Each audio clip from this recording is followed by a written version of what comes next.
Hi, I'm Nirjala. If you say that you are Christian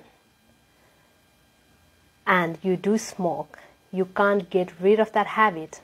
You have to stop doing right now. You know why? Because you are going to lose your eternal life and you are going to spend your eternity in hell, in the lake of fire that the Bible explains.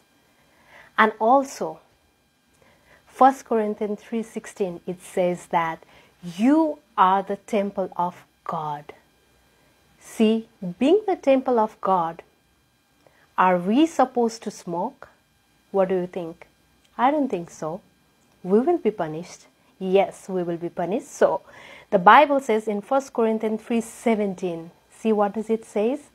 If anyone destroys God's temple, if you destroy your body, smoking, so what does it say? God will destroy that person.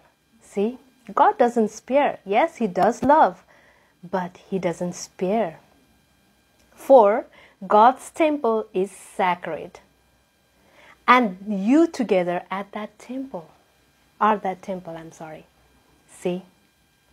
So hold on to your eternal life and kindly please stop smoking and hold on to your eternal life. Take care. Bye.